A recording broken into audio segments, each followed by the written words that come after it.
आज हम ऐसा केक बनाएंगे, ना मैदा ना सूजी ना अंडा ना इनो, फिर भी हमारा केक स्पॉन्जी बनकर तैयार होगा।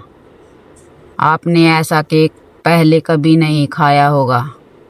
हम चॉकलेट वाले बिस्कुट लेंगे और उन्हें सारों को एक साथ निकाल लेंगे, फिर उनकी टफिंग को अलग कर लेंगे।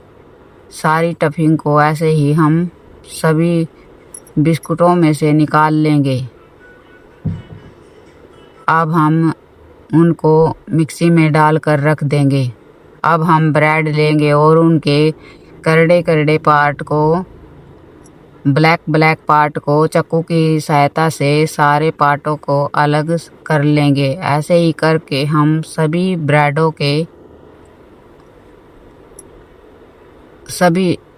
के टुकड़ों को अलग कर लेंगे। इससे हमारा केक और स्मूथ बनेगा। आज मेरे बेटे का जन्मदिन है। उसने कहा, मम्मी आज घर पर ही मेरे लिए केक बनाओ। तो पहले झिझक हुई, फिर मैंने सोचा चल बना कर देखती हूँ। मैं भी आज पहली बार ही बना रही हूँ। अब मैं बिस्कुटों को ग्राइंड करूँगी। हमें बिस्कुटों को ज़्यादा पतला ग्राइंड नहीं करना है। हम भुरभुरा ही रखेंगे मिक्सर को। अब हम इन्हें बोल में रिता लेंगे। इसके बाद हम ब्रेडों को छोटे छोटे टुकड़े कर मिक्सी में डालकर इनको भी दरदरा ग्राइंड कर लेंगे। ना ही तो ये ज़्यादा मोटा होने चाहिए और ना ही ज़्यादा कति बारीक पेस्ट होना चाहिए।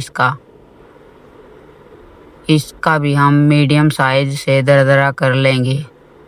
ऐसे ही करके हम ब्रेड को भी पीस कर दरदरा करके इस बाउल में डाल लेंगे।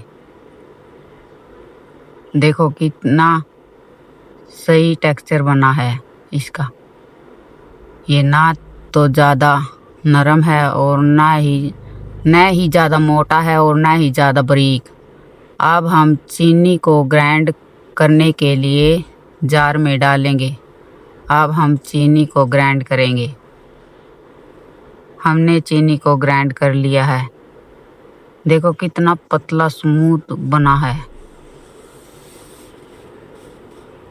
जमा बूरे की भांति बन जाता है। अब हम इसमें आधी कटोरी नारियल का बुरादा डालेंगे। अब इन सभी चीज़ों को हम अच्छी तरह से मिला लेंगे।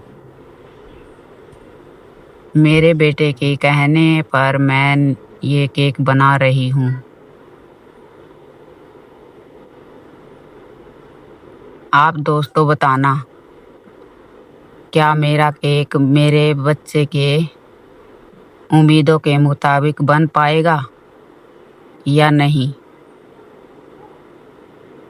फिर भी मैंने अपने बेटे का दिल रखने के लिए इसे बनाने की कोशिश की। अब हम इसमें थोड़ा थोड़ा दूध करके ऐड करेंगे और इसे मिलाते रहेंगे। हमें दूध को ठंडा नहीं गिरना है।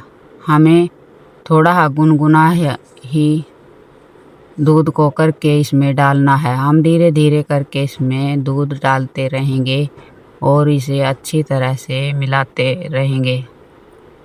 मिलाना है।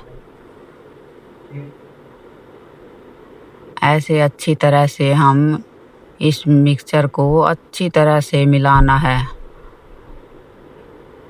ताकि इसका एक एक चीज़ इसमें सही से मिल जाए। अब हम ओवन को चालू करेंगे और उस पर तवा रख देंगे।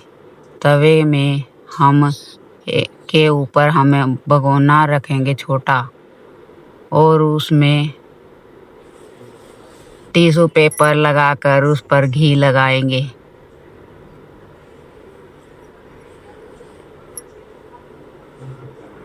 अब हमने इस पर घी लगा दिया ताकि ये अच्छे से सेट हो पाए नीचे से।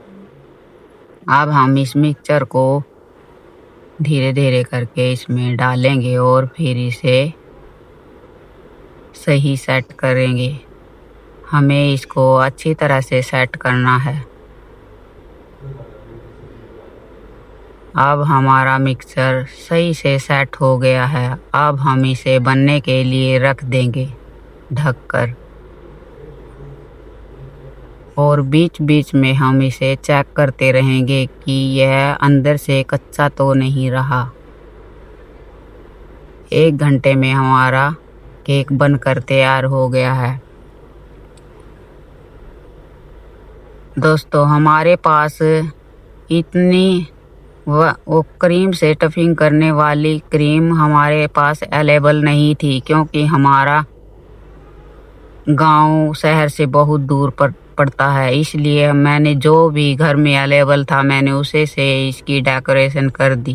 पहले हम इस पर बुरादा डालेंगे, फिर चॉकलेट के पीसेज करके इस पर रखते जाएंगे। इसके बाद मैं टूटी फ्रूटी से इसको सजाऊंगी। शाम को मेरे बेटे का जन्मदिन हम मनाएंगे और हमारा केक भी बनकर तैयार हो गया है। अब मैं इसे सजा दूंगी।